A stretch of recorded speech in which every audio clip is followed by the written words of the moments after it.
Olá pessoal, vamos resolver agora um exercício número 24 da lista de exercícios sobre movimento unidimensional que já está adicionada no sistema.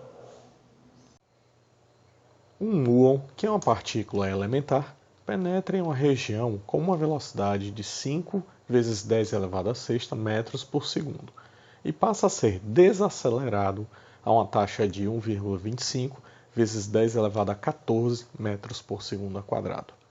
No item alfa, a gente quer saber qual é a distância percorrida por essa partícula até ela parar. Bom, para resolver esse item, vamos considerar que a velocidade inicial dessa partícula é de 5 vezes 10 elevado a sexta metros por segundo. E como a aceleração é uma desaceleração, podemos então colocar a aceleração como um valor negativo de menos 1,25 vezes 10 elevado a 14 metros por segundo ao quadrado. Como nesse tipo de questão não está envolvendo tempo, envolve velocidade e aceleração e queremos saber a distância percorrida, vamos utilizar uma equação bem conhecida, a equação de Torricelli. V igual a V0 mais 2A multiplicado pelo ΔX. Rearranjando os termos, nós encontramos que o ΔX, que será a distância percorrida, é a razão entre a velocidade final da partícula menos a velocidade inicial, dividido por 2 vezes a aceleração. Assim, agora a gente só substitui os valores. A velocidade final da partícula, para ela parar, tem que ser igual a zero, menos a velocidade inicial, dividido por 2 vezes a aceleração. Aqui vale ressaltar o aspecto do valor da aceleração, porque se não for colocado negativo, isso significa que você não vai ter no termo superior um termo negativo e embaixo um positivo, que daria uma distância percorrida negativa. Então o ΔX aqui é de 2 vezes 10 a menos 8 metros.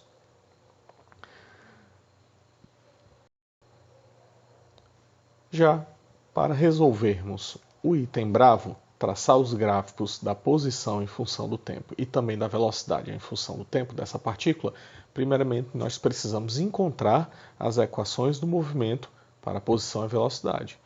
Como nós estamos considerando que essa partícula apresenta um movimento característico como movimento retilíneo e uniforme, então a aceleração pode ser considerada constante e podemos utilizar então a equação da posição como sendo a equação da posição final é igual à posição inicial mais V0t mais 1 meio de AT ao quadrado.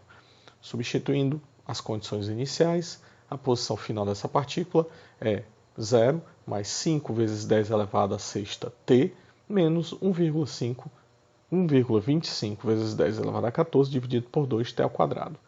E aí encontramos a equação da posição como sendo 5 vezes 10 elevado a sexta vezes o tempo menos 6,25 vezes 10 elevado a 13ª potência t ao quadrado metros.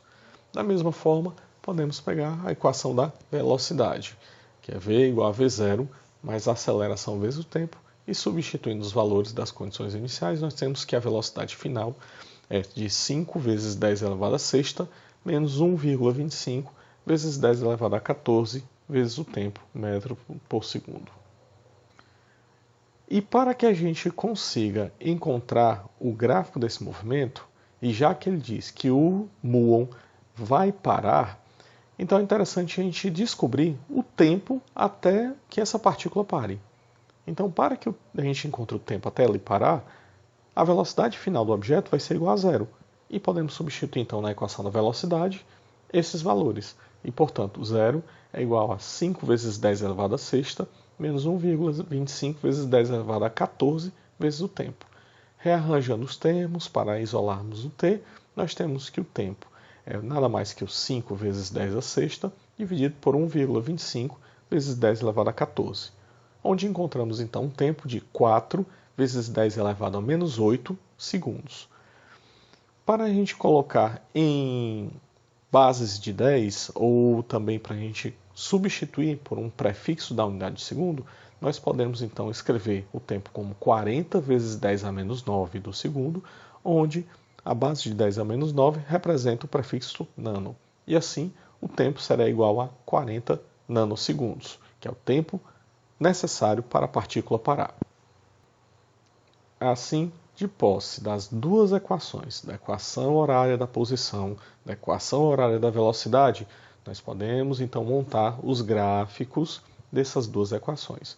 Então montamos essa tabelinha, como vocês estão vendo. Na primeira coluna nós temos o tempo, partindo do tempo inicial 0 nanosegundo até o tempo 40, que é exatamente o tempo em que a partícula vai ficar com velocidade final igual a zero, que ela vai parar.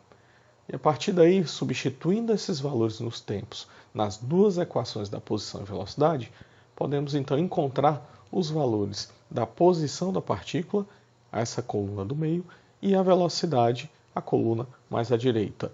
Então, eu quero que vocês depois verifiquem esses valores. Pois bem, e agora vamos construir o gráfico da posição versus o tempo. Percebam que no eixo horizontal eu coloquei o tempo em nanosegundos e no eixo vertical a posição com a unidade de metro, mas com o fator multiplicador 10 a menos 1. E agora fazemos os pares ordenados, de acordo com os dados que estão na tabela, e encontramos a curva característica da posição versus o tempo. Percebam que essa curva tem a característica de uma parábola com a concavidade voltada para baixo.